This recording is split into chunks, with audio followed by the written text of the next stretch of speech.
జ్యోతిషాస్త్రరీత్యా ద్వాదశ రాశుల్లో 9వ రాశి అయినటువంటి ధనుసు రాశి మిత్రులారా, మీరు మూలా నక్షత్రం 1, 2, 3, 4 పాదములు, పూర్వాషాఢ నక్షత్రం 1, 2, 3, 4 పాదములు, ఉత్తరాషాఢ నక్షత్రం మొదటి పాదానికి జన్మించిన మీరు మూలా ధనుసు రాశి వారిగా పరిగణించబడుతున్నారు. ఇక్కడ మీకు కూడా ఒక చిన్న ఎక్స్ప్లెనేషన్. అర్ధాష్టమ శని వచ్చింది, మాకేమో అయిపోతుందని కొన్ని వీడియోస్ చూసి నాకు మెసేజ్ ఇస్తున్నారు. మిగతా రాశులన్నీ మీకు అనుకూలంగా ఉన్నాయి కాబట్టి భయపడాల్సిన అవసరం లేదు. ధనుసు రాశి వారికి మంచి ఫలితాలు వస్తాయి. తృతీయంలో రాహువు, పంచమంలో శుక్రుడు, చతుర్థంలో శని, షష్టమంలో రవి బుధులు, సప్తమంలో గురువు, అష్టమంలో కుజుడు, భాగ్యస్థానంలో కేతువు. అర్ధాష్టమ శని యొక్క దుష్ప్రభావాలను బృహస్పతి మరియు రాహు సహాయముతో, శనిగ్రహానికి బృహస్పతి యొక్క చతుర్దశ కోణం, బంధువర్గ సహకారంతో చక్కటి వివాహ సంబంధాలు లభిస్తుంది. వ్యక్తిగత వైవాహిక జీవనంలో కూడా అపార్థాలు తొలగి విందు వినోదాల్లో పాల్గొంటారు. విలువైన వస్తువులు లభిస్తాయి. నూతన ప్రణాళికలు సిద్ధం చేసుకుంటారు.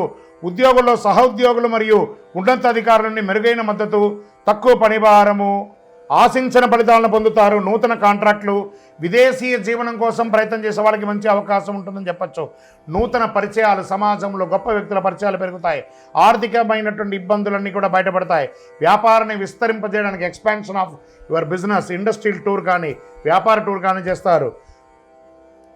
సంతకాలు ఏదైనా పెట్టేటప్పుడు జాగ్రత్తగా చేయండి అని చెప్పారు.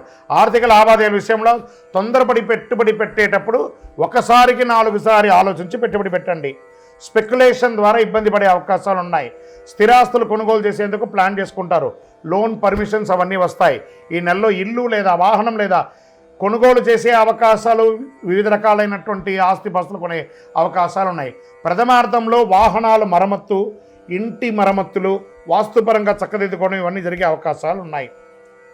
ఆస్తులకు సంబంధించిన పత్రాల విషయంలో అత్యంత గోప్యంగా ఉంచండి. మొహమాటం వల్ల నష్టపోతారు. అనవసరపు చర్చలు, వివాదాలకి దూరంగా ఉండడం మంచిది.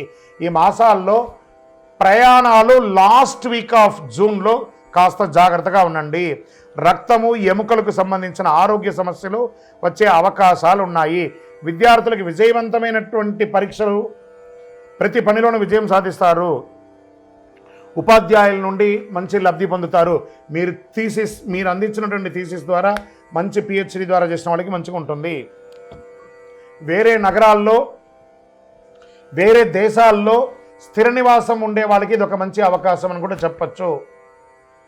H1B కానీ, గ్రీన్ కార్డు కానీ, పర్మనెంట్ వీసా కానీ, సిటిజన్షిప్ కానీ ఇది ఒక మంచి సమయం అని కూడా చెప్పవచ్చు.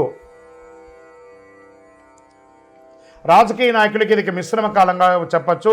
షేర్ మార్కెట్ మిశ్రమం. మీడియా రంగం వారికి బాగుంటుంది. ఐటీ రంగం వారికి కూడా చాలా బాగుంది.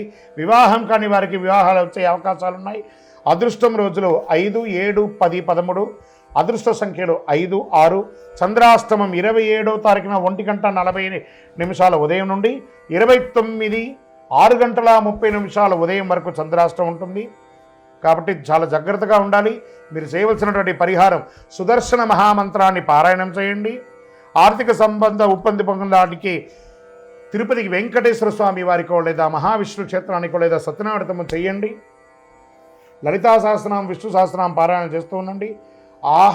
చక్కటి ఆరోగ్యాన్ని కాపాడుకోవడానికి ఆదిత్య హృదయాన్ని పారాయణం చేయండి. అతి శక్తివంతమైనటువంటి 48 రోజులు పూజ చేసినటువంటి కరుంగాళి మాలను ధరించండి. ఆరోగ్యంగా ఉండండి, ఐశ్వర్యంగా ఉండండి, విజయంగా ఉండండి. అన్ని దోషాలు తొలగండి. మీ యొక్క కులదైవం దగ్గర మీ యొక్క వయస్సు ఎంత ఉందో అన్ని దీపాలు వెలిగించండి. మీ యొక్క వ్యక్తిగత జాతకం తెలుసుకోవాలనుకుంటే కింద కనబడుతున్నటువంటి నంబర్కి మీ పేరు, date of birth, time of birth, place of birth WhatsApp చేయండి. విజయోస్తు.